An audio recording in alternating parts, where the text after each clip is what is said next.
I just want to get on record, and again, you don't have to answer anything, but I think, I just want to get on record, but you don't have to well, you answer do. If you're anything. like, well, I'm not going to answer that, it's fine. I just want to look. I want to get on record what the heck happened in 2023.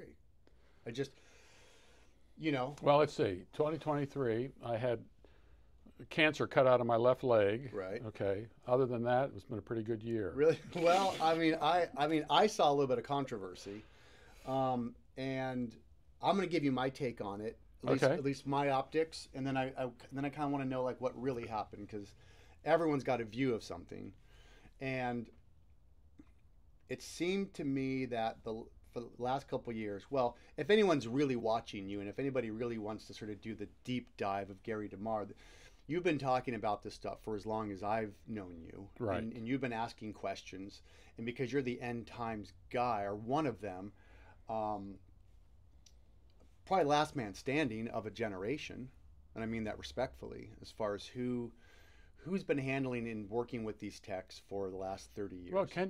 Ken Gentry Well, but and respectfully, I don't think Ken deals with the public though.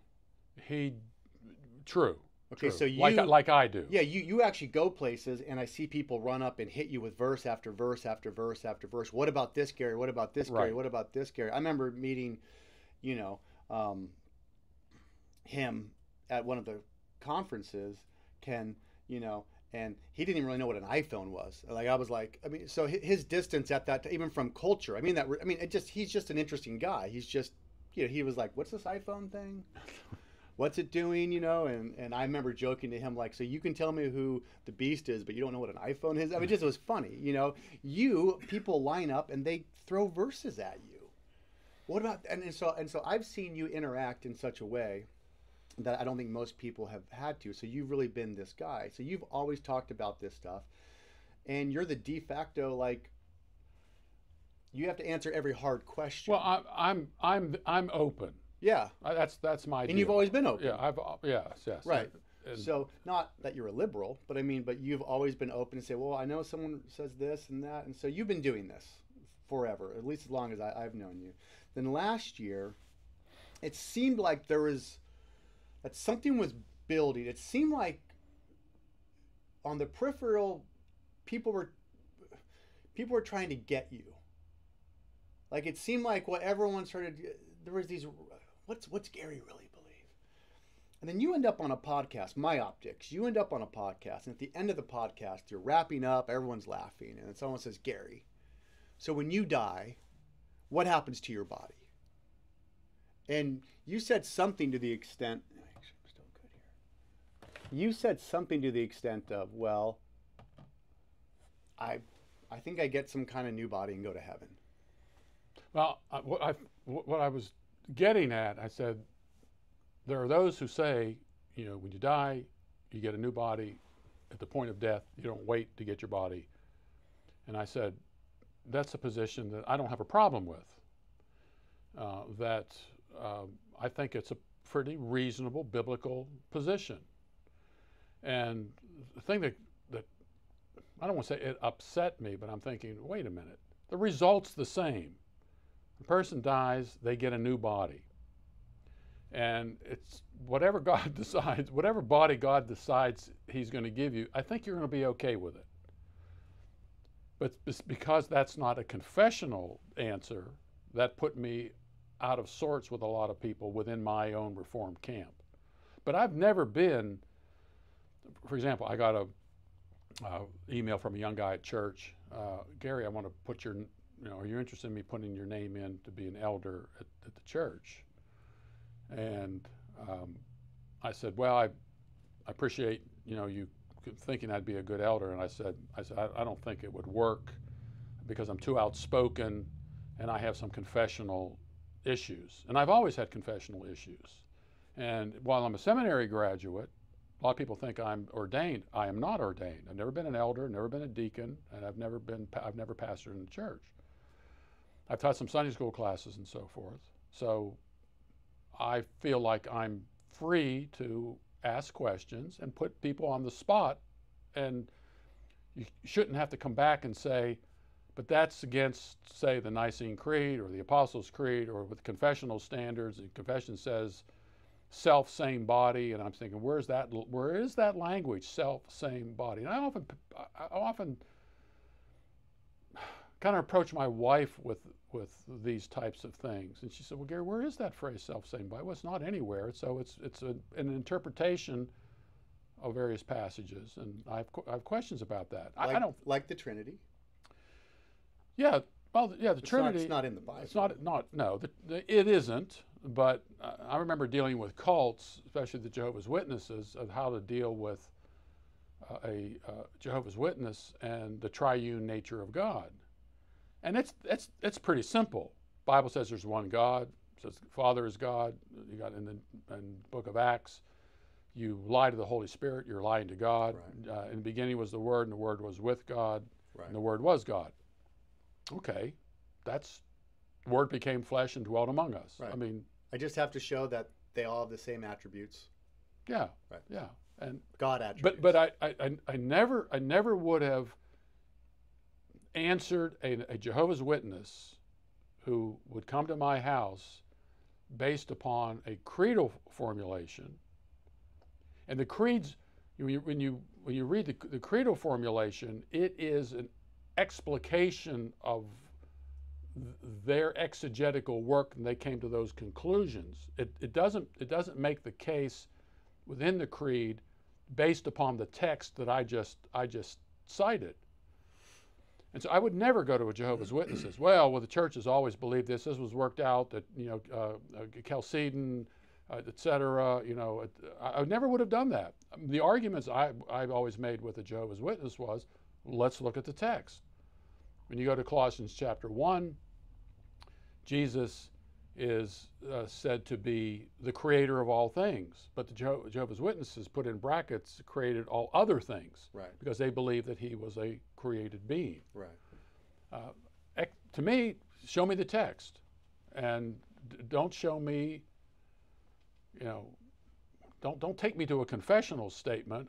If you do take me to a confessional statement, I'm going to look at the confessional statement and look to see what texts they used in order to make their case. Right. I don't understand what's wrong with any of that.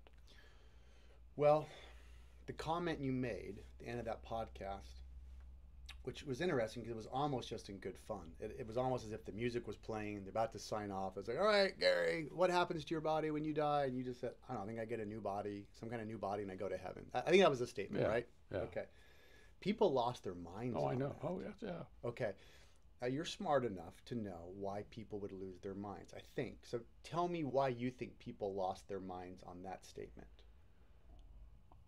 I think with anything like this, people say, well, if the confession and the creeds are possibly wrong on that issue, what else are they? Well, hold on. What did you say that was wrong in regards to creeds or confessions? Well, actually, the Nicene Creed says the resurrection of the dead. Right. No, I mean, I don't know of a confession or a creed that would deal with the kind of body, the actual detailed. I'm missing they don't. Okay. Yeah. So then what? So what were they drawing from to say, hold on, Gary, you can't say that? Because of the confessional. Self-same body, plus the theologians who've written on these passages, commentators, Reformed commentators.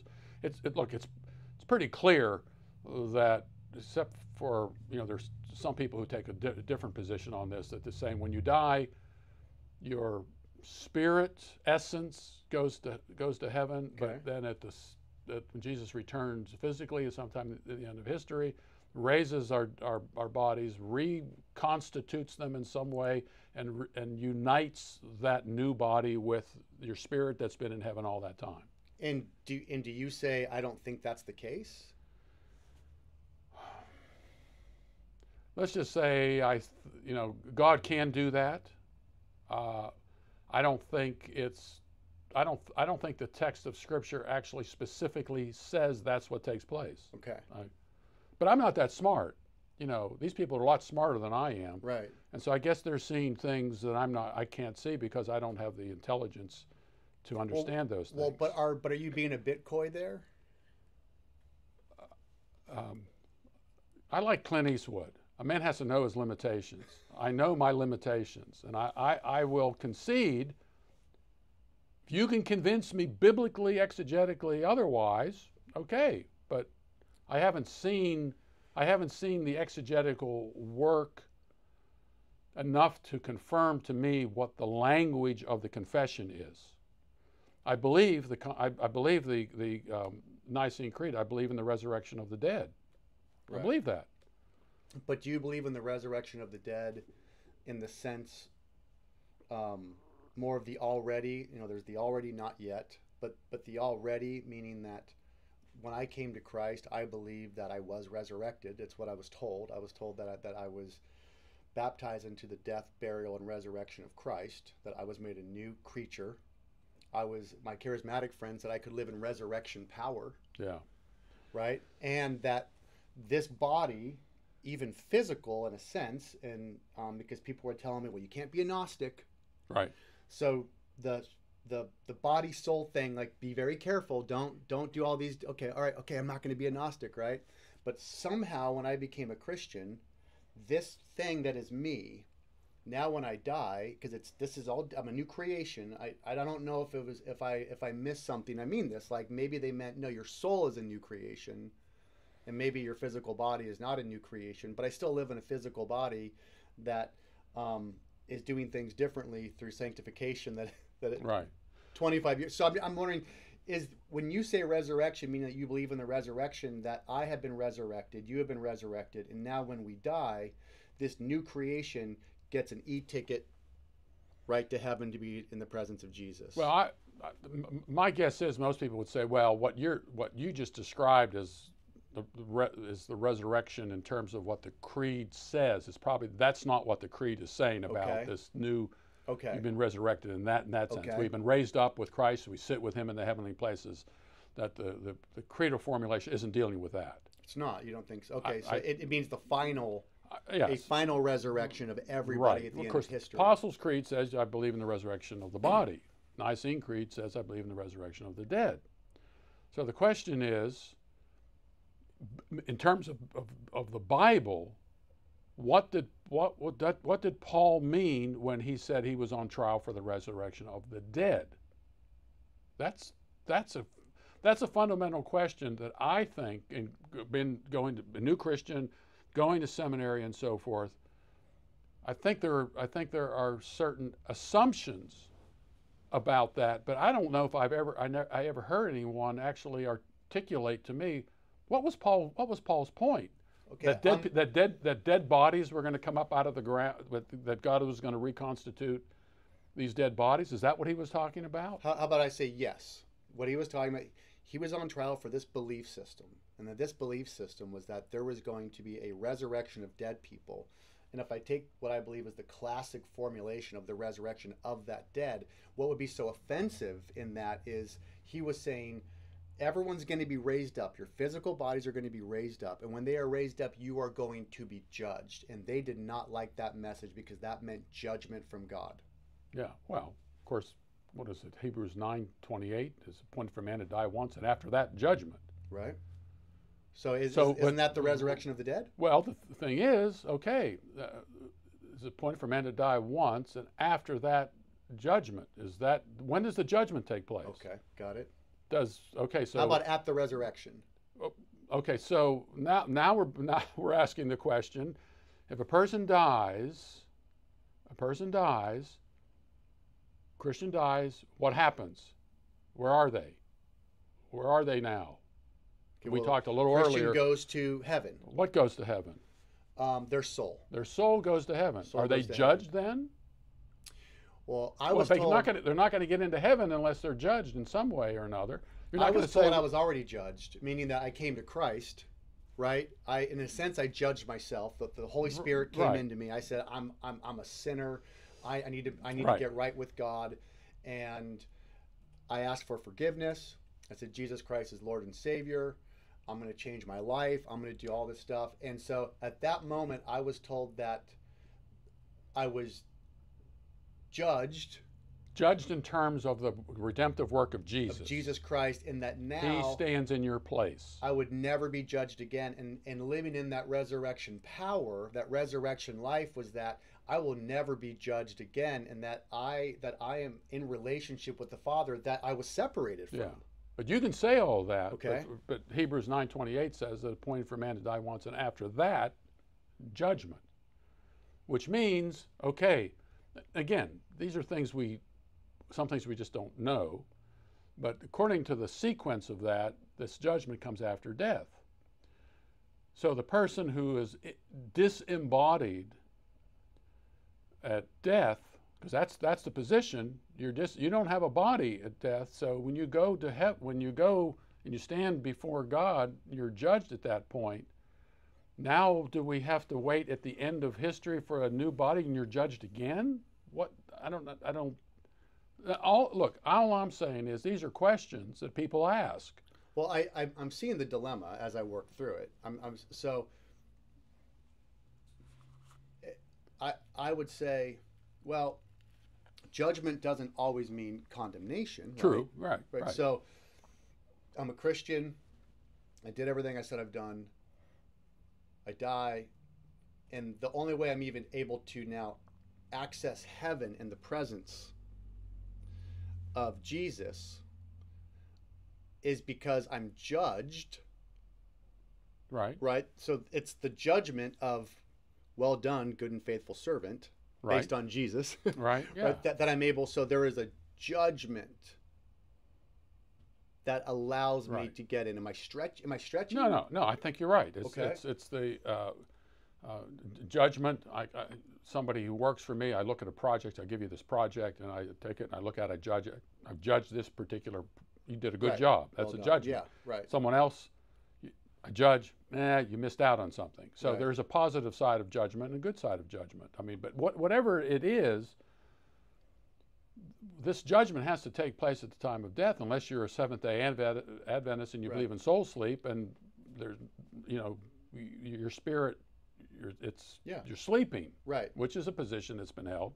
I know right. Calvin disassembled that view. So if you're going to take kind of a historical view on that, but according to where we are in terms of theological script here, you are disembodied when you go to heaven when you die. And everybody talks about Gnosticism and said, wait a minute, so for all this time, for thousands of years, or whatever the case might be, there's no physicality to you until you get your new body, you're out of the grave or however it was, and you're reconstituted at the end of history. Right. But then people say, well, there's this great white throne judgment at the end of history too. All I'm saying about this is, I just think this needs to be assessed. And if the assessment of all of this comes down to what traditionally has been said, I'm fine with that. But there's just a lot of questions that people are asking. Right. But look. But why did they come after you because of that comment? I think, well. Why was that enough for them to create a website, to create a document, and to get all your friends and send a letter. To send a letter right. And to say, Gary, we need you to answer some things. We're a little concerned. Now, I thought it was kind of funny, respectfully, I know it probably didn't feel funny, that to me, and it's my world, I get to have my optics in this area. You are the OG. You are the GOAT. You are Uncle Gary. The fact that people thought they could put pressure on you when the Southern Poverty Law Center was putting you on a list before anyone else got on a list, right? Before anyone got canceled. And I'm proud of that. And you were proud of it. You've known controversy. You've known people attacking you. You've known, and so to me, I was like, if I'm watching the movie, I go, oh, what did they say when they dropped when Pearl Harbor? He said, well, I think we've awoken a sleeping giant. Yeah. I thought to myself, look, guys, you see what age Gary is at. Forget what he looks like. You think at this point in his life, Because if you know your history, it's always as men get a little older in the ministry that all of a sudden they're like, Sproul, it turns out I'm a partial preterist, You get, John Piper. You know what? I like Doug Wilson. Like as they get older, it's like it's like you really want to go after Gary right now because you're what 140. What are you now? I forget what your age. I was like, do they really want like? Did they not see what MacArthur did during COVID? Even MacArthur was like, let's go. Yeah. So I thought, what? Because I think because I had a platform that people paid attention to. And so do you think your friends were genuinely concerned, like, Gary might be becoming a heretic, and so we need to really find out because we're concerned for Gary's soul here? Oh, they might say that. They might say that. I just think that since people would listen to me, that I would infect them like a virus, and so they would lose. But what would you be infecting people with? Cannon pulls stuff down, Cross Politic pulls stuff down. Friends of ours, people, and So what do you think they were afraid that you were going to infect people with? Well, let's ask David Shannon. No, he doesn't count because he wasn't a part of it. He wasn't a part of it, so that's why. Well, because I think it's people. They got public pressure from their supporters. So you have Cannon Press that had subscribers. You had Cross Politic had subscribers and Apologia. I'm not sure. I really didn't have. I wasn't on their platform per se. Right. Although Jeff Durbin, I would be like, Luke. I'd get something on like Saturday night. Jeff's going through Matthew 24, and he needs some information on verse 27. Right. Okay, what can you do? You're the guy. This is like 10 o'clock at night. You're the guy, yeah. And he, and I said, here's some stuff, and so forth and so on. So, I was kind of the go-to guy. Yeah. Ken, I don't think you could go to Ken and ask him that. He might have answered that, but they knew if they came to me, they would get something, and if I couldn't supply the answer, I knew other people who could, or I would say something like, "Hey, here's a couple of ways of looking at this. We could look at this way or that way." I was open, right? And I think, and I'm maybe some of them thought I was going to lose my everlasting soul over this, but I wasn't taking such a stand on this that. I've known you over 15 years. You've never called yourself a full preterist. No, right. I haven't. Right. Because I think there are more elements to the whole preterist theme here that are important. This is why I brought this is a little off field here. Go. This is why I brought Kim Burgess into this. Right. Who I've known since seminary days. Right. And you thought you would inject a beautiful mind. Character into this whole thing. Right. I would bring a guy in who's been working on this for 40-some years. Right. And who's within the Reformed camp. Right. And if you ever had conversations with Kim, he was always like, I'm dealing with something here that is very scary. And I'm treading softly here because I know the consequences of this if people embrace it. But if you spend time with Kim, as I did in those 24, 25 podcasts we did, his side of this has always been the applicational side redemptively. Right. Okay, what does all of this mean? Right. And so a full preterist, he wants to live in the already fully alreadied. Right? He's focusing on the already not yet. He's saying, yeah, but the already is a reality in and of itself that is fully here. Yes. And the second volume of The Hope of Israel and the Nations is I'm working through the last couple of chapters, and as I've gone through this again, I'm saying this thing just makes perfect sense. And by the way, the interpretation of most of these passages that what Kim is talking about, people would nod their head and say, yeah, Yeah, I get that. I get that. I get that. I get that. But aren't you okay with that as long as you say, and there's still going to be another form of this at the end of time? Yeah, if you don't say that, then you're in the, Right. in the heresy business. Right. And Kim and I both, we both agree that there are just lots of things that Scripture just doesn't lay out for us. Right. And I think we're a bit presumptive to say this is how it's all going to work out at the end, and I'm I don't want to use, I'm not humble, but giving my inability to formulate all these things intellectually and so forth, is to say I just think there's some things we haven't been told, Right. and we're making up stuff. We're making up stuff in order to fill in the gaps, and I don't know if there's enough information in order to do that.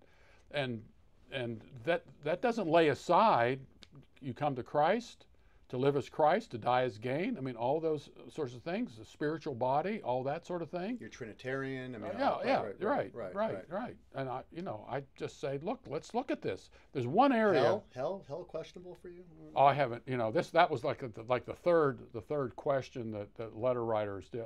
Some of this stuff, I just be honest, I haven't really thought. I haven't thought about or cared about, because I got into this whole eschatology stuff, as you know, because of a series of books I wrote in the 1980s called God and Government. Right. I said, people would say, "Why are you bothering with this?" Because we live in the end times. Right. So I had to develop an eschatological apologetic in order to deal with that. Right. So I dealt with all this stuff. I never meant to get into eschatology just because of eschatology. I had to get into it because it was on an apologetic nature. And as I got into it more and more and more, I got to solve this problem. I'm a problem solver.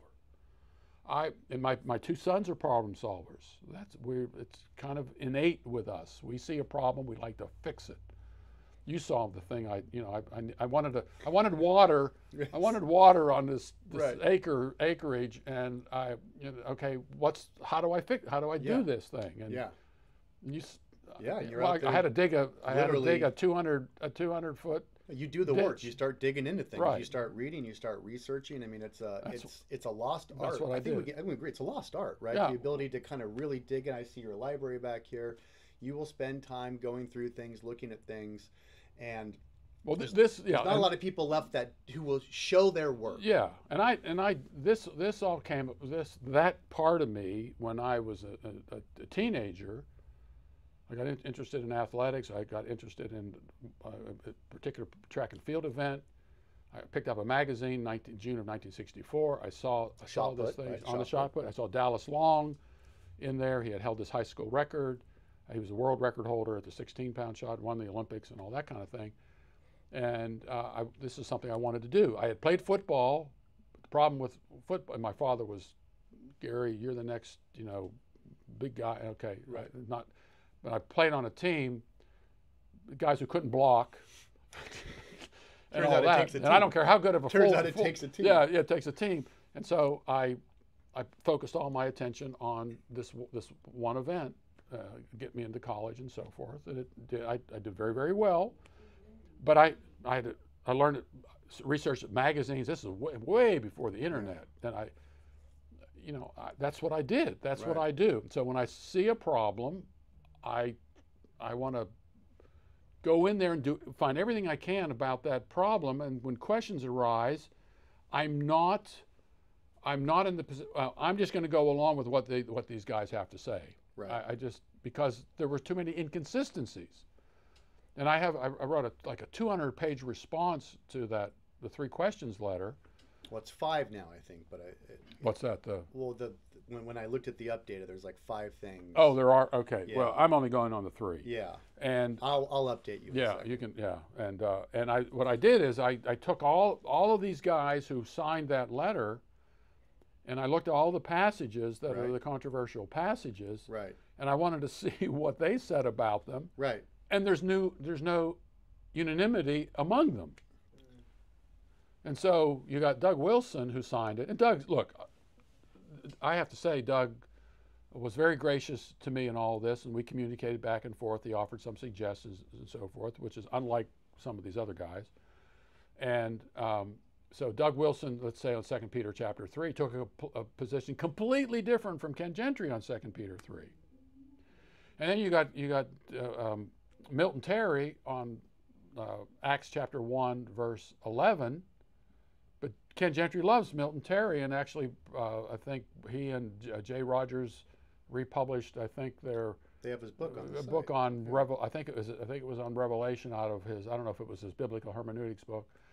And so I kind of had a chart showing, well, Phil Kaiser believes this in 1 Thessalonians chapter 4, but they disagree with this with Ken. Doesn't good people that people say these are non-heretics, these are church-abiding, confessional, credulous. You can take every single verse for the final judgment, and you can find someone, with the exception of Revelation 20, I believe, you can find someone who says, no, that's AD 70, that's the destruction of the temple. Meaning that all throughout our last 4, 5, 6, 7, 800 years, 900 years, you can find people that take key verses that somebody would say, this is the end of time judgment. You can find a reputable person that says, no, this is AD 70. Yeah. With the exception of Revelation 20, I think. Well, let's take Revelation 20. I mean, how many different views are there in Revelation 20 that we're all okay with? We're all okay to say you can believe pretty much almost anything about Revelation 20 and not be called a heretic. And yet you can go to a dispensationalist and say, well, Jesus is going to reign on the earth for 1,000 years. There's going to be circumcision again and animal sacrifices again. And that's okay. You can be a dispensationalist and believe that about Revelation 20, the reinstitution of blood sacrifices and circumcision, and you're be in not the camp. And be in the camp. Yeah. And 1 Corinthians 15, a dispensationalist would say what? I'm not sure what. My guess is I think a dispensationalist would pretty much go along with confessional stuff. Okay. Yeah. But that's it. As long as you hold that ticket. Meaning, as long as somewhere you put that there's a final judgment. Right. After AD 70, as long as you can show a verse. Yeah. That I can cancel all these other verses out, but even if like I could say, I think every verse that they're talking about was fulfilled in AD 70. However, I could say in the book of Acts where it talks about when Paul is telling the Gentiles that they're going to be judged, that there's a day of reckoning coming to the Gentiles, I think that's at the end of history. That would get me in. Yeah. Because I've got a verse. Acts 17:31, I think that's what it is. That says, because I think that's hard for me to put at AD 70. Yeah. So for me, but there are those who put it right, of course, in AD 70. Right, but I'm just saying from an Orthodox standpoint, I'm still in. Yeah. No one can kick me out because I'm saying end of history. I think this verse. Yeah. Well, you and I talked the other day about Revelation chapter 1, verse 7. Every eye will see him. Right. And Ken Gentry in his commentary on Revelation, 2-volume commentary on Revelation, which I recommend people getting because it's got a lot of really good stuff in it. He spends 20-some pages defending that's AD 70. Every eye will see him. That particular part of it is more physical presence of Jesus than Acts chapter 1, verse 11. Yes. And yet he spends 20-some pages defending his view, and he's got, well, this person says this about its future, but I got this person over here says, no, that relates to AD 70. And this is interesting because me, as a partial preterist, or in the preterist camp, I still read Revelation chapter 1 and I go, man, I got to make all this symbolic. But man, it seems, the only thing that makes me read Revelation chapter 1 and kind of go, well, I think it already happened is because it says it's soon. Right. So the word soon is what makes me have to go soon and near. Soon and near. So I'm like, but man, that is tough. Yeah. When I get more into apocalyptic language, that's easy. Sun, moon, and stars. I can walk somebody through that. Yeah. Right? Like that's easy. Sun, moon, and stars. Oh, there's a thing going on here. But every eye will see. That's not the kind of apocalyptic language that's apocalyptic. Yeah. It's not blood and stars falling that's like, this is like every eye is going to see. That seems pretty straightforward. Okay. Every eye is going to see, right? There you go. So even I have a hard time looking at my brothers and going. But Ken Gentry says no. That's AD 70 or related to it. Right. And then I go, well, I want to be a good boy. I want to follow along the rules of hermeneutics and exegesis and all this stuff. And I'm looking at people I really respect, and they're telling me that there's timestamp markers, and how do I understand them? Now I get to the end of Revelation and I see soon again, and I'm told, by the way, it doesn't mean what it meant in Revelation chapter 1. Just move on. Don't ask any questions. But because I love these brothers that have been teaching me, I say, well, I'm going to be a good boy. And at that point, it's kind of like I'm a Catholic. I'm going to go with the authority of the people around me, because that's ultimately what I'm doing, because I'm saying, you taught me that 1 + 1 is 2 in Revelation chapter 1. But I get to the end of Revelation and it uses the same word and phrase that I've been beating up my dispensationalist brothers with. How can you not say it's soon? How can you say it's not near? It says soon, it says near. And then at some point someone said to me, well, it says that at the end of Revelation too. So are you telling me everything? It says everything in this book. It doesn't say carve out chapter 20. Yeah. And so I have to acknowledge that I'm cheating. I'm cheating on the hermeneutic and the exegesis that I've been taught. I know, because you got Revelation 20. Right. And I want to be in good standings and good fellowship with people, and I don't want to be kicked out of my church. And so I say, okay, well, you guys must know more than me. I'm cool with that. Well, I like to say, there are people who know much more they're smarter than I am, know more than I do. So I'm not coming down dogmatically and saying this is absolutely the way it is. I said, I've got some questions in here that you guys need to answer well enough, so people who are asking me these questions, and I'm throwing them back at you, you just can't all of a sudden go, this is what the church has always believed all these years, because what you find is, especially in terms of eschatology, people have believed all kinds of things throughout the years. And the thing is, you also find people making, predictions about Jesus is returning, and all the signs, every generation takes those same signs out of the book of Revelation to do that, to make that case. Yeah, but they were wrong in the right category. Yeah, I mean, yeah, sure. There's a big category of passages that you can be wrong in. Here it is. You can be wrong and here, all these different places. And here are these things you can't be wrong. And I think that's the creedal stuff. But I want you to think about the creed. All the creeds are doing is, I believe in God the Father Almighty. There's a verse for that. Maker of heaven and earth. There's a verse for that. Born of the Virgin Mary. There's a verse for that. Suffered under Pontius Pilate. There's a verse for that. There's no interpretation of any of that. It's just there's a verse for that. Right.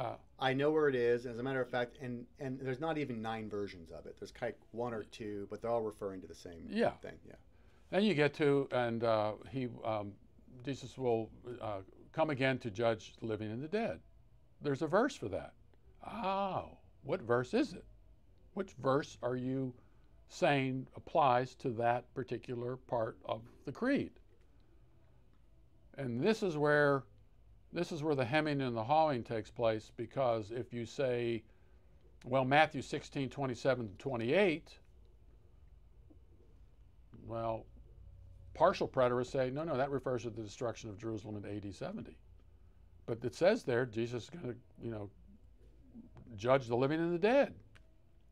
Before some of you who are standing here will not taste death until they see the Son of Man come in His kingdom. Right. What do you do with that? And if you were to take, and let's say you were to take the Nicene Creed, because you're saying with the Nicene Creed, this is what the early church believed, Isn't that what it says? So take the Nicene Creed and put it before AD 70, and it says that Jesus will come again to judge the living and the dead. What would they have applied that to? According to the Apostle Paul and other places in Scripture, Right. Well, Jesus did say he was going to come again before their generation passed away. Right. Oh, no. That one doesn't count. Although the book of Hebrews says he will come a second time. Well, okay, what was the first time? Incarnation. So what was the second time? AD 70. No, that one doesn't count. The second time is what we call the second coming. Okay. So the book of Hebrews, which is everyone agrees is dealing with Jewish Christians, don't go back to the temple. Yeah, right. Book of Hebrews is written to Hebrews. Right. And don't go back to this temple. You go back to this temple, you're going to die. By the way, here's why you don't need this temple, because what's fading away, what's passing away, right? That is the context of the whole book. Yeah, okay. But think of this. You get to 2 Peter 3, and there were those who were saying, oh, where's this promise of his coming? Where is this promise of his coming? And there's some speculation, or probably very good speculation, that there were Christians who were saying, Jesus predicted that this temple was going to be destroyed before this generation passed away. And man, this temple looks better than it ever lived. It looked. Right. I mean, this Herodian temple. Right. Jesus says, hey, we've been, this 46 some years has been work on. Then there's almost another 40 years after this, and the temple is getting better and better and better and better. And so the skeptics come along, probably the Judaizers and people who had abandoned the Christian faith because they said, well, this Jesus was a false prophet and it all sounded good. We want to go back to the old ways, right. the regular covenant.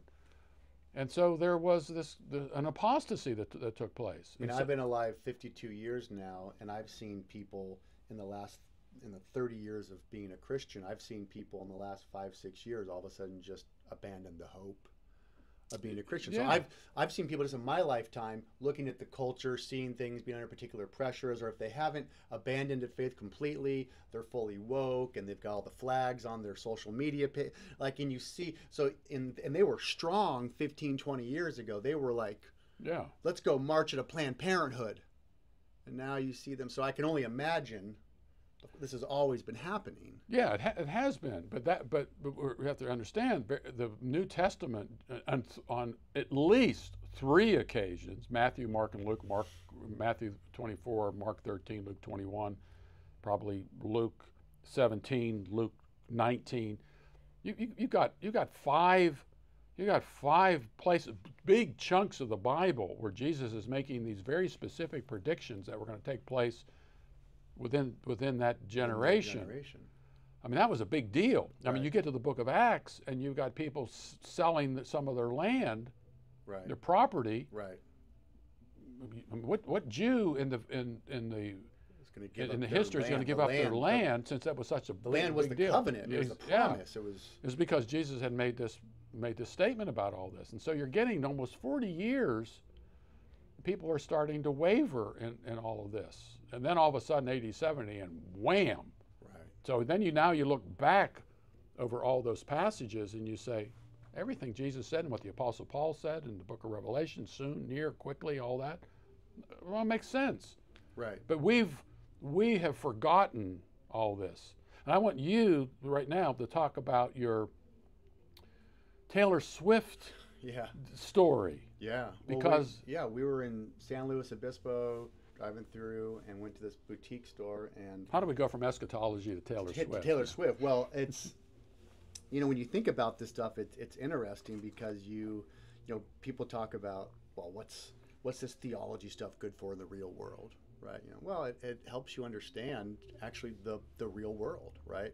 And we were in this boutique and clothing store. My daughter Emmy kind of pointed down and she kind of laughed, and I didn't laugh, and she said, I said, I don't get it. She goes, Dad. I look at it and there's just a little white T-shirt. Forget the quote, something like "Who's afraid of little old me" or little old right? She goes, that's a Taylor Swift thing. I go, enlighten me. She goes, well, it's a line from one of her songs, and that's kind of become the mantra for the Swifties. I thought, oh, okay. And then it hit me like a ton of bricks. I said, Nero, I think is 666 is Revelation. But someone's got to tell you like, well, no, 666 means Nero because there's a numerical value. Some people would have known this, and so there's this little code going on here. Some people would have known it, some people wouldn't have. And as I've always heard that with Revelation, with the exception of Jim Jordan, who can make it all about something else. But I still think he would layer this joke maybe onto it of what God is doing. But what hit me is like, I live in the reign of Taylor Swift. Yeah. The reign. Right. She's at her peak. I mean, maybe it's going to get higher, but she is as big as you can be. I even work within the entertainment industry. Right. Like, I'm not under a rock. Yeah. Let alone this rock in this area. I had no idea. I had no idea the vernacular, the joke. It was so prevalent that someone decided to print up T-shirts for a trademark they don't own and sell it at a boutique shop for like $80. So not only this wasn't like a throwaway thing. This was like someone's going to spend $80 to $120 for a white shirt with that Taylor Swift moniker on it, and I didn't get it. And it just made me think I had to have my 17-year-old daughter explain it to me.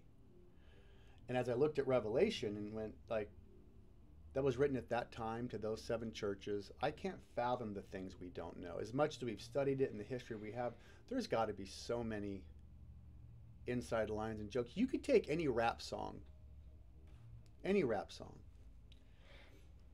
try to decipher it. The references, the cultural connections, what things mean, what they don't mean. You have to be up to date. Oh yeah. To understand a rap song. More rap, because rap's doing a very particular thing other than maybe a straightforward rock song. But a rap song is using so many layers of imagery and code, and they're taking samples of songs, and that sample might mean something. There's a song on the new by Metro on the new Spider-Man soundtrack, and there's a opening hook sample, and my son just found the sample from a 1950s kids album, and it's sped up on the sample in the song today, but he found it, listened to it, and then what they were actually saying, which you can't really tell when it's sped up, matches what the movie, that part of the movie that it's in, what the kids are singing matches that part. So that sample is taken from a 1950 song, made into a song in 2023, sped up so you can't even hear it, but it's all there and it all connects. Yeah. So here we are 2,000 years later. Right. 2,000 years later. Oh, and we know exactly what Revelation is about in terms of today, things happening today. Right. I think of Sweet Home Alabama, the Swampers. I was talking to a young girl who loved music and so forth, and I said, you've heard of Sweet Home Alabama, Muscle Shoals. Muscle Shoals was the music capital for some of the best groups, and the band that played behind them were called the Swampers. Okay. The Rolling Stones went there. All the big group. Florence, Alabama, for all this sort of thing. Neil Young's mentioned in the song. What was that all about? And so, in order to understand the song "Sweet Home Alabama," you got to know all that history that most people don't know. Right. So you go and look back in the book of Revelation, and you read it, and you say, John says, read and understand this, that they were supposed to read and understand it. And I think they were in a better position to read and understand it than we are today, which means in order for us to understand the book of Revelation, we've got to go back and look at what was going on at that particular period of time. And I think that's Jim Jordan, basically using the Bible alone, pulls this imagery. Not using Josephus, not using Tacitus. He actually does the work from the Bible. Right. And it's harder for us because we've got to go. We don't know that stuff, but they knew it. But if you pay attention to the time indicators, these shortly take place, time is near. Revelation 1:1, 1:3, Revelation 22:10, time is near. You are now forced to deal with all of that within that time frame, and that now helps you to be a better interpreter of the Bible. Right. Even though you might not be able to figure it out, I don't have to figure all the little details out, but the Bible confines me to those time indicators, and I'm stuck with those time indicators, and I'm stuck with the Bible in order to interpret it, because the book of Revelation is almost like 400 allusions to the Old Testament. Right. So this brings us to what's going on in this particular debate. I think we're in the same position. You responded to people. You wrote 20 pages. Well, I mean, for the sake of the history marker, what do you think they did with that letter to you, or to the letter that they're having people sign? I just want to get on record historically. What do you think they did to you?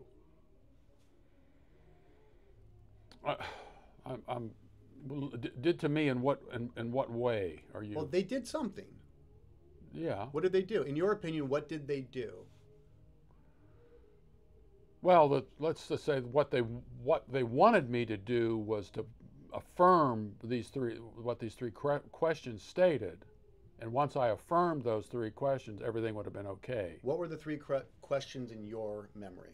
Well, one had to do with the physical second coming, the resurrection of physical bodies at the end of history, and then the third one had to do with I think it had something to do with the earth would one day be judged physically, and evil would be done away with, and all that. Okay. Which on the third one, I said, I've never written about any of that. Right. And then the first two were the ones that they wanted me to affirm, and what I wanted is give me the scriptures so that I can evaluate whether or not the question you're asking me lines up with the scripture passages. Why was that important to you to have the verse? Why? Because I thought that's what it's all about. You know, just show me that verse. Right, but I mean, or verses. Right.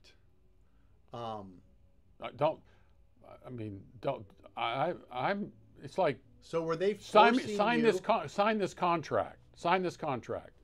Well, can I read it first? I want to know what's in this contract. I want to know what I'm affirming.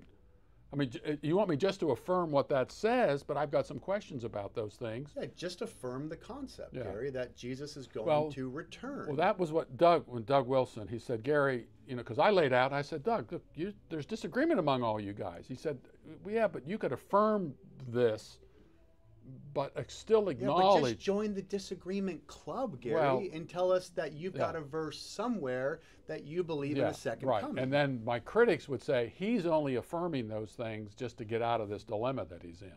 But why is he in a dilemma? He's got to have one verse that he believes says that Jesus is going to return at the end of time. Well, I want to know what I go to somebody and say, you want me to affirm that, give me your go-to verse that I can look at it and see whether that applies. And if someone gave me a go-to verse, I would say, okay, but this guy says that does not apply to that. Are you comfortable saying you don't have a verse for that Jesus is going to return at the end of time? That you haven't found one yet? I would say that in every verse I've looked at, I could see how people could say that's the end of time verse. And I could say also that I could see how this applies to events leading up to and including the destruction of Jerusalem in AD 70. Okay. And let me alone to believe that. Let me stay with that position, and let other people stay with that position too. I don't see. And if you really push me on these, I'm going to push you. Dirty Dozen, Posey. Samson Posey, that was his first name, Samson Posey. He didn't like Clint Walker. He didn't like to be pushed. Don't push me to force me to do something that I don't have a clear understanding of as to what you are saying why I must believe this particular thing. Look, I know all the arguments. But all these guys who signed that letter, there's disagreement among them on which passages apply to what. So, but not Revelation 20 and not 1 Corinthians 15. Revelation 20. Hold on. Oh, But they all agree on Revelation 20, and they all agree on. What do you mean? They all believe? They all. I think everyone that signed that believes that Revelation 20 has not happened yet, and that's the end of time, physical return of Jesus, and resurrection. To be honest, I don't know. Okay, I think they all believe all I 1 know is that Corinthians 15. I think they all believe 1 Corinthians yes, 15. right. They do. all have agreement on 1 Corinthians 15. Right. Yeah. So my question would let's look at Revelation 20. My memory isn't the best on this, but it's my understanding that even Ken Gentry is very uncomfortable with Revelation 20. He sees it as enigmatic in many cases, and I forget the language he uses. I could probably find it if I went through one of his books here. It's like, I don't know, this one kind of messes with my hermeneutic here, because Revelation 21 and 22, they say it's fulfilled. Some of it's fulfilled, and so how do you? I think Lightheart takes 21 and 22 is totally fulfilled. I think so. It's possible. Yeah. So what do you do with Revelation 20? The only problem in Revelation 20 is the 1,000 years. To me, that's the only problem. Okay. Satan is bound during the ministry of Jesus. He's let loose near the time of the destruction of Jerusalem in AD 70. He's slapped down and done away with, and so forth. That fits. What doesn't fit is the 1,000 years. Okay. So the premillennialist says, well, that's got to be a literal 1,000 years. That hasn't happened yet. Amillennialist and the postmillennialist will say, this is a very, very long period of time. But that's chapter 20. Now what do you do with 21 and 22? It's a dilemma for partial preterists who. And postmillennialists still say, because the charge of the postmillennialist is optimistic advancement of the kingdom. Right. Right. They're not talking about the millennium. Right. When someone says I'm post-mill. But Revelation 20 doesn't say anything about that. Right. But what I'm saying is it's optimistic. Jesus is reigning. Yeah. Victory, victory. I could go Right. to your library, see victory after victory, Right. post-millennial. But what they don't seem to tell you is, however, at the very end of history, Satan's going to be let out. This whole thing's going to hell. Yeah. But Jesus will come down in a final war. And now everything that you kind of read from Tim LaHaye and Jenkins happens then. Yeah. So we can make fun of them Yeah. for everything they think is going to happen before.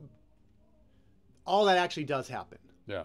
But at the end of time, short period, Jesus destroys them, and we're still going to win. Yeah. Okay. Yeah. So it's not very optimistic towards that short season at the end.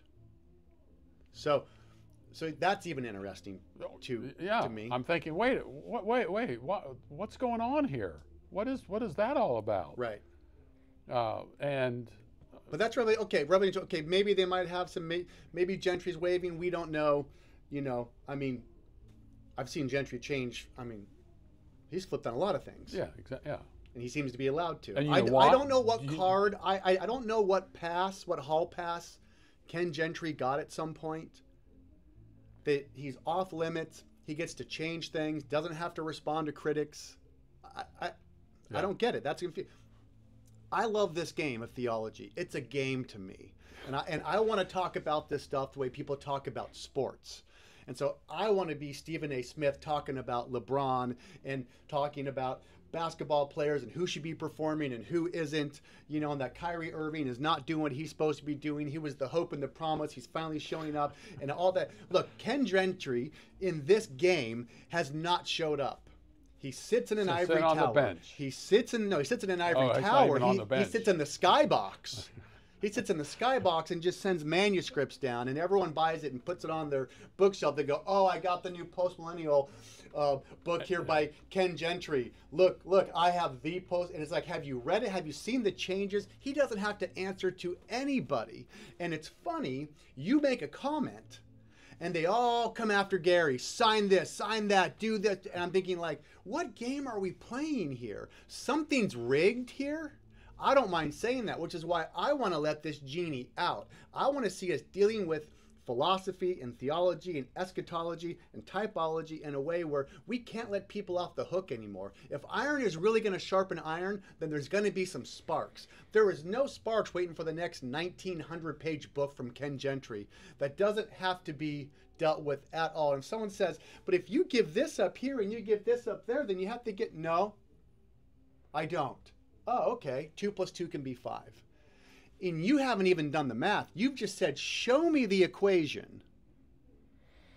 And I'll tell you if I agree with the answer. And they said, that's not good enough, Gary. True. Yeah, that is. Is that too dramatic? Yeah, no. That's, okay. No. Well, yeah, you've been. I'm glad you said all that rather than me. So I'm okay. I mean, Carol might say it. Maybe I'll get Carol. Well, no, but that's what I'm seeing, and because I think theology. What did you say Gary North said about gatekeepers? There aren't any gatekeepers anymore. And he said it when? Oh, he said it over a number of years, but he's still. What time period? Oh, the 80s. 90s. I probably in the 90s, and then when the web became a reality, that was. And if Gary North could see the web and say there are no more gatekeepers, and now we get to 2024, where the web is social media and constant communication, and people can communicate ideas literally at the speed of their thoughts, then the gatekeepers have been buried. Forget them being gone. They've been buried. And people are having these conversations now. Yeah. And theology is something, turns out people can read their Bible. Turns out people can see things. And let's be clear here. There's a lot of crazy stuff on eschatology. I mean, I deal with it every day. Well, right. And I'll just post something, and someone they'll make this long list of what they think is going to happen at the end of history, and I put down here, this was all fulfilled in the first century. That's all I wrote. Right. So how could you say this? Are you saying that there's a statue actually spoke? And I wrote, wow. Are you telling me that if a statue spoke today, that would fool people? Really? You believe that? Right. I mean, and then she said that's never happened in history that a statue has spoken. And I'm not saying this is what I'm going to tell people is this. Vegas, I've seen statues in the interpretation of this.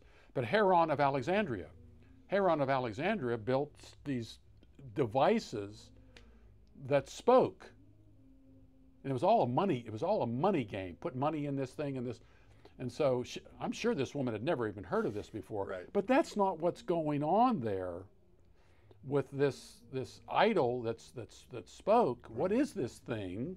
What's going on here? You've got to go back to the first century and figure out what's going on. You can't take that and put it today.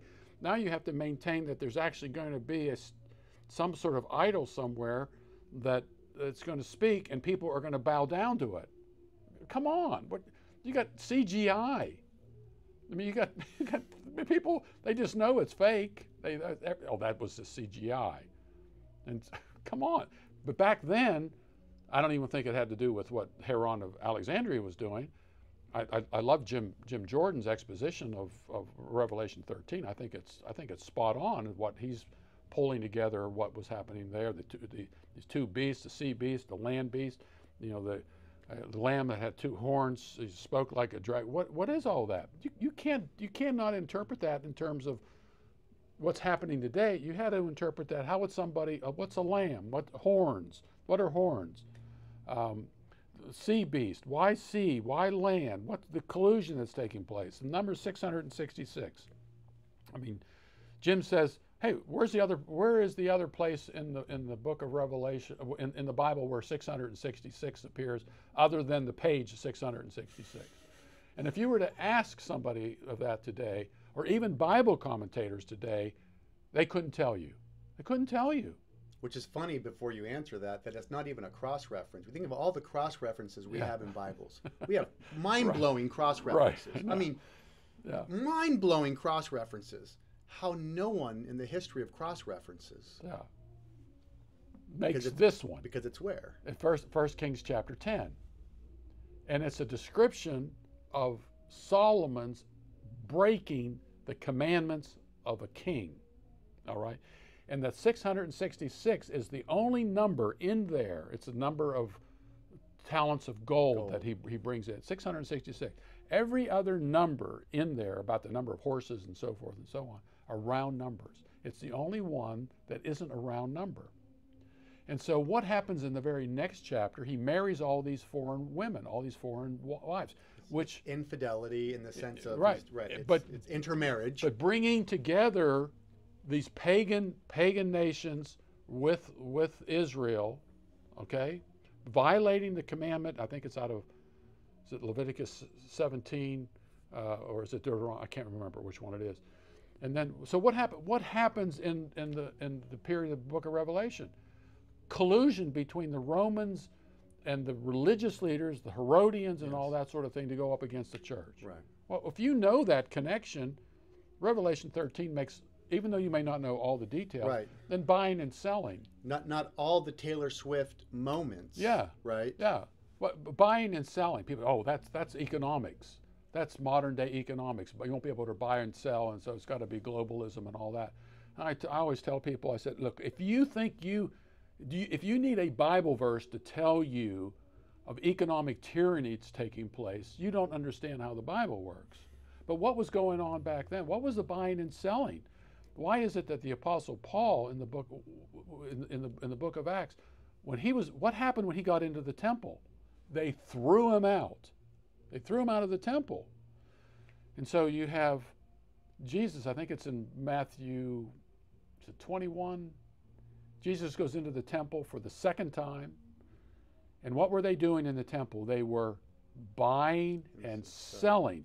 In order to enter the temple, you had to go along with the religious leaders of that day in order to get in there.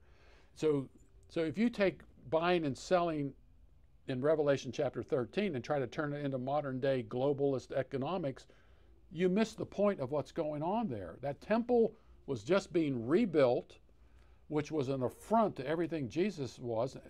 John chapter 2, destroy this temple in 3 days, I'll build it, I'll raise it up again. Keeping Gentiles out, right? Yeah, kind right. of hoarding God. Yeah, all that stuff. And people say, oh, that's, no, it's the Antichrist and the Jews slaughtering the Jews and all that. That's what this is really all about. And global government, and you're going to be stamped on your, and all that kind of thinking. Okay, I mean, you can believe that. And again, I'm no Pollyanna here. I know we're in the mess. We're in the mess today. Right. I mean, come on. I see this. But it's always, even though something is fulfilled in terms of prophecy, does not mean there isn't any application to it. Correct. The reason that you could find all those, the thing that's going on in the book of Revelation, because that's the way human nature acts. Right. There's always a beast. There's always intermarriage. Right. There's always unfaithfulness. There's always someone's in bed with this person and crony capitalism, whatever. Right. Like collusion between the political powers and all that kind of thing. There's you find the pretty girl, but she's pretty. She's not a Christian. You find yourself there's that story, right? You know, oh, she's pretty, and next thing you know, you're pulled to their gods, to their family. Right. There's nothing new in any of that. Right. But because the book of Revelation has these time bookends, you have to read it and understand it in terms of those bookends, and those bookends say time is near. And John even says that he was a fellow partaker in the tribulation. So, you responded to everybody. You wrote a letter. You responded back to everybody. I responded to Doug. I think most of it. I think I sent him my long because they wanted my response. They wanted me to fly out and meet with them.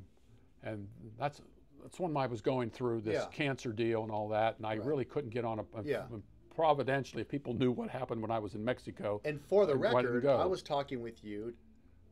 We were talking about maybe coordinating that. There would have been another reason for us to maybe get together and do stuff. I was getting busy. I was also annoyed at the situation, and me and you were talking as friends, and at some point we were kind of like, you're going through can't. I was like, right? I mean, if I would have said, Gary, get out here, we're going to make this happen, you probably would have been like, oh, okay. But I was like, Gary, let's just deal with this later, right? And yeah. For the record, it wasn't like Gary just abandoned everybody. Well, let me be honest here. First thing they wanted me to come out and do this. I thought, I really couldn't do it because I had this cancer surgery and providentially didn't do it because of an incident that would happen to this thing, and I won't go into all that. And so I was smart. My wife, Carol, said, you should not go. You should not get on a plane and do this and so forth. So I listened to her. That time. Yeah. Then it's like, well, let's do a Zoom or a Skype or something like that. And then I thought, I'm not going to do this. Yeah. I'm just not going to do it. Right. Because I didn't want. I know how the internet works. This probably would have been put up complete. Yeah. Yep. I think it would have been, but how it would be used by others. Right. And even this, what we're talking about here. Yeah. The people will take things out of here and all that. Sure. But okay. Yeah. I don't care at this point. Right. It doesn't bother me in the least. I mean, look, for those of you watching this for the first time, I mean, they contacted my pastor, my church, and I think maybe even my presbytery. By they, who do you mean they? Well, critics of mine. Got I it. don't know specifically Right. who they were. Basically, well, you need to discipline Gary DeMar. Well, on what basis? I think it was Luke Pearson. I'm just joking. No, I don't. Luke, I don't think. No, Luke wouldn't do a thing like that. And the thing is, it's like, well, what would the discipline be? I'm not an elder in the church. I'm not ordained. I don't teach in the church. There are times I taught in the past, but I never dealt with this sort of thing. Right. I don't proselytize in my church. Right. If people ask me things, I'll talk to them, but I'm very respectful of the pastor. We're very good. We're very good friends. We go out. We eat together. Our husbands and wives. We go out together and we talk. And we don't really talk about this stuff. We just talk about stuff. Right. It's they've been very gracious to me on all this, and I don't make a big deal. I always tell people come up, I got kicked out of my church. I said, it's too bad, but I don't know what Right.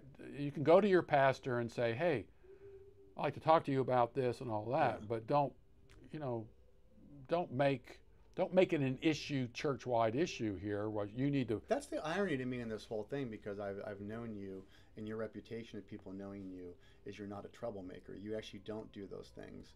Myself included, and people I've known, man, we came to this stuff and we were troublemakers, and I feel so bad for all the pastors that I bothered and annoyed and pushed because I had a view, whether it be Calvinism or preterism or theonomy or presuppositional apologetics. I mean, a complete ass to people for so many years. I mean, like, I'm the one that deserves to be kicked out of church forever. You've never been that guy. You've never sowed division. I remember sitting with you at an event years ago, and I said, Gary, what are your thoughts? I never asked you your thoughts on infant baptism or covenantal. You said, I just don't get involved in that stuff. I'm not interested. And I was like, I mean, I couldn't even get you to talk about the objectivity of the covenant. You're like, that's not my thing. No. I could sit down with somebody and want to, here's my thoughts on these sorts of things, but I'm not getting. But you don't. I mean, no. And so it's interesting that the guy that's never picked a fight, all of a sudden had a handful of people pick a fight with you. And so my question is, you responded to how many of them with this response letter? I think the only one I really sent it to I think I only sent it to Doug because it was an issue for them and they had to make a decision. Right. So they're the only ones I sent it to. Okay. And I've sent it out to, I have a short version and I have a long version. My long version shows all the inconsistencies and so forth, all these guys. Has anybody requested it that was have any of the signers requested to read what you have, your response? I don't recall that they did. So now, Jeff Ventrella, I've known Jeff for years. Yeah. And I in fact spoke at the Blackstone Blackstone deal a number of times. Yeah. David Bahnsen Well, spoke there. and you've had him speak at your events. Or no? We published one of his books. Okay. So we've been good friends.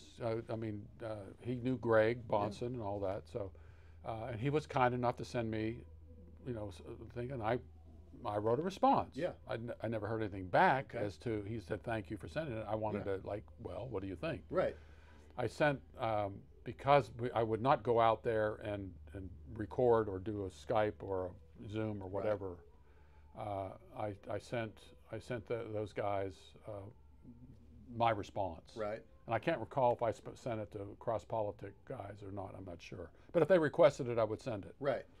And you've got it. You've got it there. People can I've got read it. your position. People will come, Gary. And I said, well, here's the full 210-page version of this. Right. And I add to it all the time about clean it up and add some things as I come across some things. I said, here it is. And it's interesting. Everyone I've ever sent it to has never come back and said, I still think you're wrong about all this. They don't, because I don't think they've ever been confronted with some of the things I've been raising. And by the way, these aren't things I've been raising. Right. These were things that people came to me and asked questions about. Right. Because you're the one out there, boots on the ground, people bringing this. Yeah, to and you. I think, I used to do radio interviews. I used to do a lot of radio interviews. I would speak around. I debated, and I don't know if Ken. I think Ken's had a few debates, maybe on postmillennialism, but so I've been out there. Yeah. People know who I published. Last Day's Madness has been one of our biggest sellers. Yeah. And so forth. So, and if people emailed me, I'd respond. Right. And if I could, and if I didn't have an answer for it, I would say, here's something you could read or whatever. I wrote this article on it. Here, take this. Have any questions? So I've been open to all of this, right. And as a result, I think there were lots of people out there who just felt it was their duty to confront me with this, and for me to, stop with the questioning and answering, right. To kind of put an end to it all, which would have gotten them off the hook. I'll give you an example. Andrew Sandlin's the one that kind of started this, and I was good friends with Andrew. We spoke on conferences together and so forth, and he's the one that came up with the letter. But he had written letters back at the end of the 90s when Walt Hibbard was alive. I don't know if you know Walt. Yeah. Okay, Walt. Walt Hibbard was he was a Christian bookseller. And you wanted books on Reformed theology. Walt Hibbard's organization, I think it was called Puritan and Reformed, and that's where you got your books. And then he kind of got into the preterist thing, and then he goes to Baker Bookhouse and he says, hey, you need to republish this book by Russell on the parousia. The famous. Right. And So he's the reason why it got republished? He's the one that got it, yes. James Stuart Russell's parousia. Right. He's the reason why it came back in print? Right. And got Baker to do it. Wow. And Sproul recommended the book. Ken Gentry recommended it. Right. I recommended it. Let me say that again. Ken Gentry recommended it. Sproul recommended it, and I recommended it. And it was, and so. Doesn't everyone still recommend it? I don't think Ken has. That's a go-to staple. He has not disavowed his recommendation. He would say he had reservations about some things, probably. Oh, okay. Right. I don't agree with everything Russell said either. But he would not be in the category of a full or hyper preterist. Got it. Once again, as long as you just say, as long as you have a couple of these things. So anyway, that got this thing moving, and then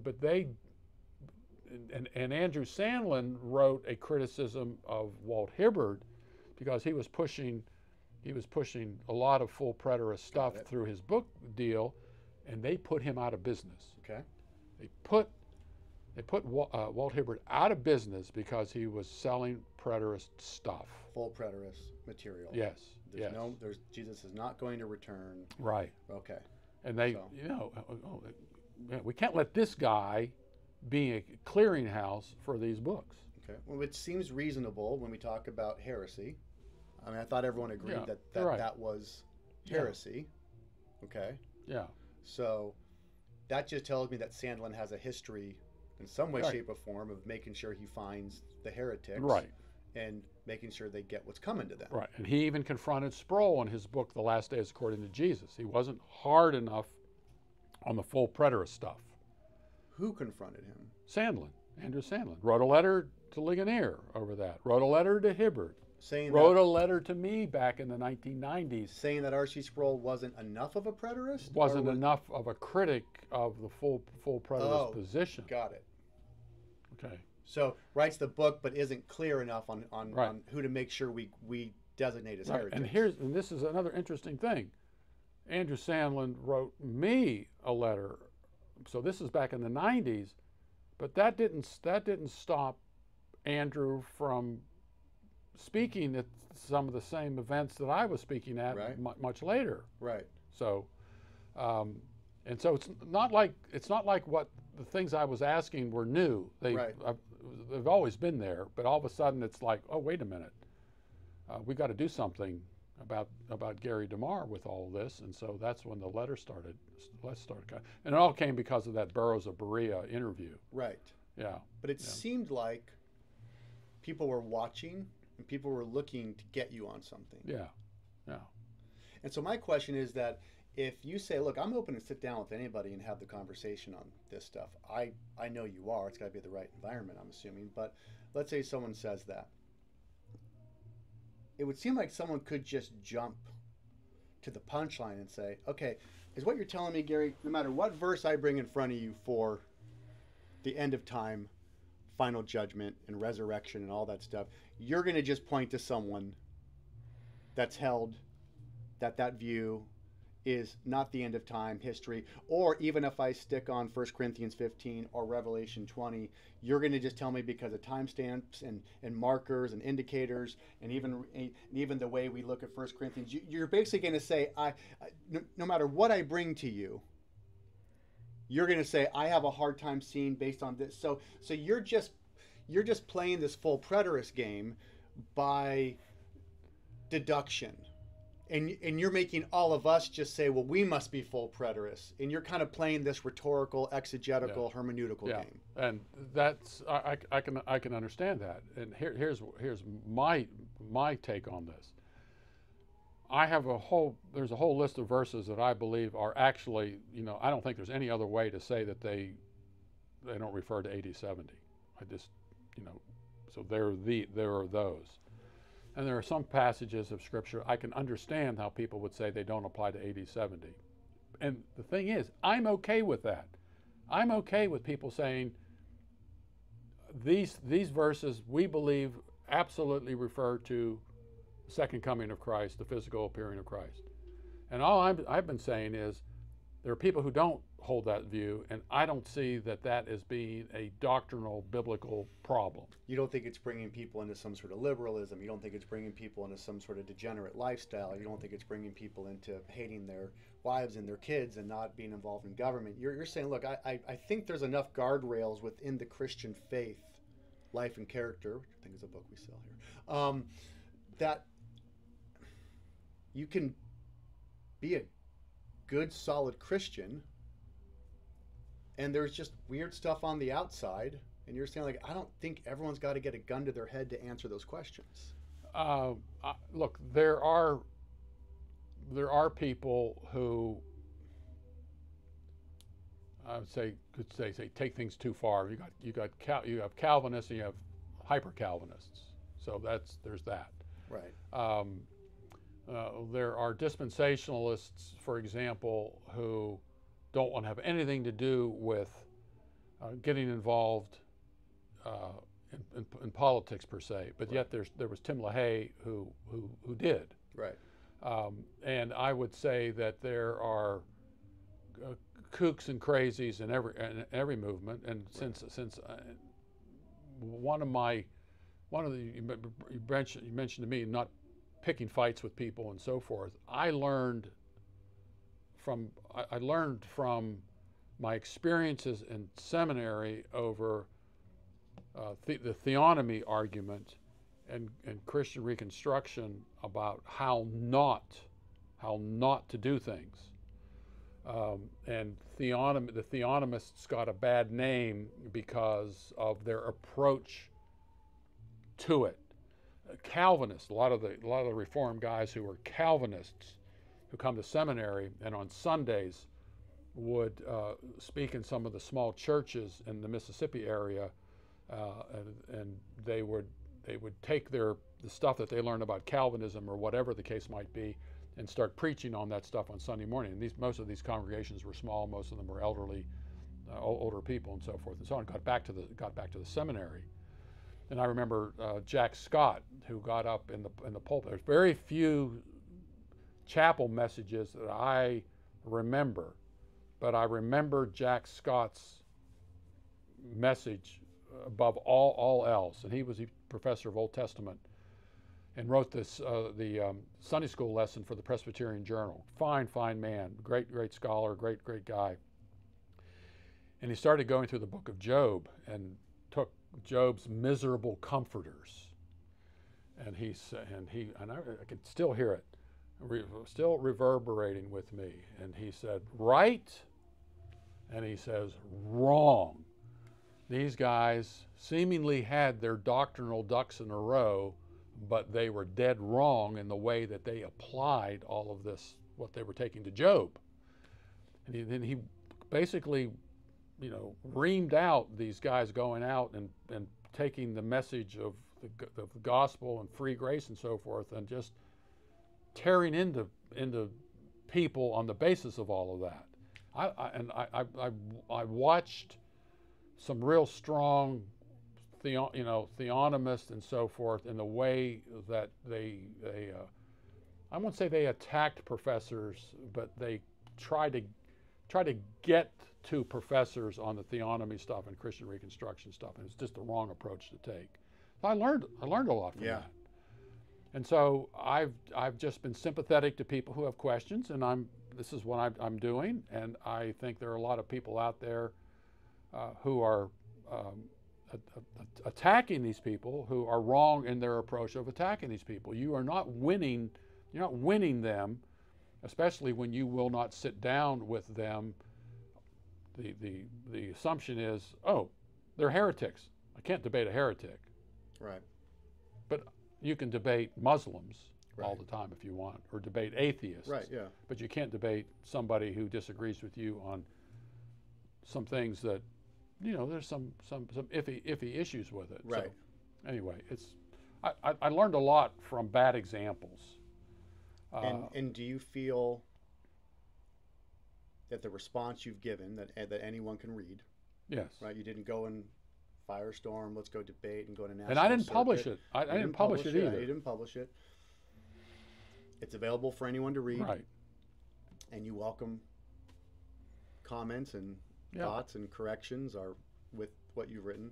Are you happy with that sort of being the final response to what I'm calling the 2023, Gary controversy? Yeah, I would say, okay, fine. Those guys. I don't say they don't want to have anything to do with me anymore.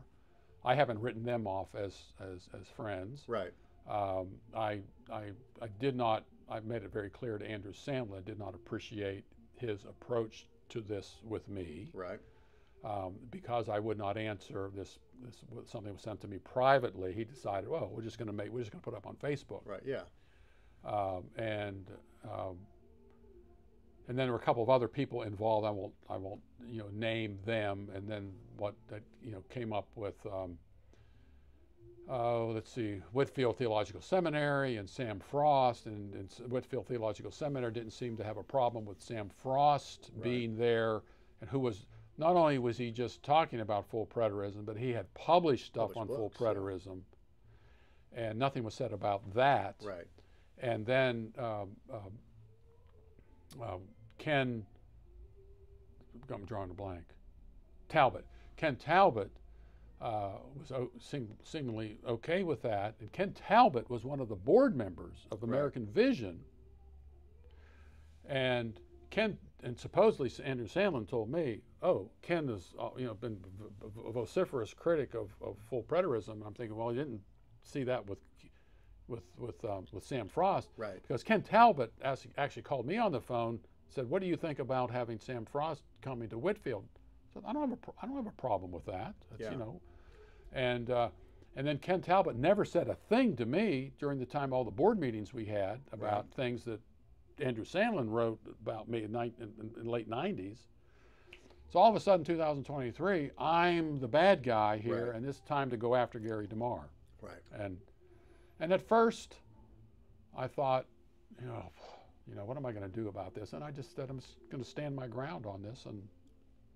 And my convictions were I was not going to capitulate just because it would have been advantageous for me to capitulate to it. Say, I'll do this, even though I'm uncomfortable in doing. I could not do it. And the consequences, I took whatever consequences there were that were going to come from it. And you still sleep well at night? Not always, but not because of this. Okay. So this didn't keep you up? This didn't keep me up at all. Now, my wife was a bit a bit perturbed by it all. Perturbed, not perturbed. Perturbed by it all. She was pre-tribbed. Yeah, pre-tribbed. Because it's your wife is a protector. Yeah. If someone had come after my wife, I mean, I would have been. Yeah. I would have been a real bulldog. I've seen the pickaxe and you saw the pickaxe, man. You saw it. You saw what I can do. So you're good with this whole thing. I'm good with it. I am good with it. You feel good. Right. And these people, a lot of people have criticized me. That's fine. I have no problem with it. There's a couple of jerks out there who I don't appreciate, and I think they're immature. And one of them is a pastor. And I think if you're a pastor of a church, and the way you've responded to me periodically, sorry, I have no respect for you whatsoever. And I also on Facebook, I'll post something, but Gary, you need to respond to the 3 questions. I said, grow up. Can we just grow up? Come on here. You can't handle it. So final word is grow up. Yeah, And they say, oh, this is too serious for you to say stuff like that. I think it is very serious. I think there are people out there who have questions that you're dismissing them on the basis of the questions because you're saying, well, history has taught this. All the theologians agree. This is what the creeds say. This is what the confessions say, and that argument isn't working anymore, because if there's one area where eschatology has not been really dealt with, it's eschatology. It hasn't been. You can hold 4 views of this, 5 views of that, 10 views of this on eschatology and still be okay. So as long as they believe those sorts of things. But some of those other things in between are pretty critical, especially to say if a dispensationalist believes they're two redemptive peoples of God. But you're not calling John MacArthur or all these dispensationalists heretics because they believe that. They may do it under their breath, but they're not calling them out. Although a lot of the Reform guys in the 40s and so forth called dispensationalism a Reformed heresy. Right. So there's that. So would you say final word is you still believe there's a lot of work to do in this category? There's a lot of work to do in eschatology, and you're hopeful that people will actually begin to do that we are actually entering into a dispensation of people, Lowercase d. Lowercase d. A time period where we're probably going to see a lot of work done in this area. It is, and it's happening by guys who aren't seminary trained. They're not seminary trained. Right. I mean, Jonathan Sedlak, who written this tremendous book. It's a historical study of what people going all the way back to Origen, to pretty recent, on how they understand the supposed transition text in Matthew 24 verses 34 and 35. It's a brilliant study, and the guy's a master electrician, but sharp as a tack. And then a fellow emailed me. He had written. So it's almost like God's going to raise up like fishermen and tax collectors. Yeah. Well, yeah. Like yeah, exactly. That's good. And some guy sent me his book on the Olivet Discourse. It's pretty good. And when he saw Jonathan Sedlak's book, he said, I think I'm going to do the same thing on 2 Thessalonians 2. He's going to look at the kind of the history of what the interpretations were. And so I sent him something that I had someone translate from Latin on 2 Thessalonians 2 that was done back in the 17th century. And he just said, wow. And so, American Vision has been republishing stuff from a guy named Nehemiah Nisbet going back to the late 18th century. Yeah. And it's remarkable stuff that most people have never even heard of before. And then this guy is quoting guys 100 years before him on these things that only recently, because there are no longer any gatekeepers and because of what happened with the internet, these works are available. There's an eschatological history that we don't have organized. We don't. It's absolutely true. And would you say, as you enter into this next phase of your life, being a part of that eschatological history and categorizing it and championing it is something that you're looking forward to doing? Yeah, as many years as God gives me to do this, yes. But I am thrilled by the younger generation coming up. I mean, these two sisters up in Ohio interviewing me, a 2.5-hour interview, not just on eschatology, but on the applicational side of all of this in my work. And I'm thinking, we've got Zach Davis and Travis Dunn and Mike Sullivan and Robert Cruikshank, all these guys who are doing the spade work and all of this. And they can't be dismissed because they're going back and they're doing a lot of digging, finding stuff that, has been out there. Right. And they're pulling it all together. And you can criticize them for them and just say, well, the creeds have spoken. You've got to deal with the work. I'll finish with this. I love going on YouTube and finding people who can do things. Guys that make stuff and just do all kinds of stuff, and just gifted beyond machines and technology and all that. And I was watching this show called Giuseppe's Garage. Okay. It's an Italian family, third generation. And Giuseppe is 12 years old. Okay, 12 years old. And I saw videos of him when he's being 10 years old. The kid can break down, tear apart, and rebuild an engine, body work on a car, welding, today they use Bondo and so forth and all that. They used to use lead, you put a torch to lead and all this. Yeah. This is a 12-year-old. It's got a YouTube channel on this sort of thing. And so it's all these little videos. Anyway, his dad, there's one that shows up here, and the dad said he hears this banging. It's 9:30 at night. He's all this banging, and he's home. This kid's homeschooled, and he said, "Giuseppe, what are you doing?" And he was working on something and all this sort of thing. And this is what the kid said. He says, "If you're going to change the world, you have to put in the hours." I don't know where Giuseppe's coming from eschatologically, but I love that just a little short video. If you're gonna change the world, you got to put in the hours. And I think that's what this is all about. And I got involved in all of this because I wanted to know how the Bible applied to all areas of life to make these fundamental changes. And you got to put in the hours, you got to put in the work.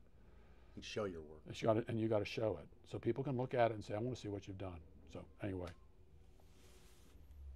Good enough for me.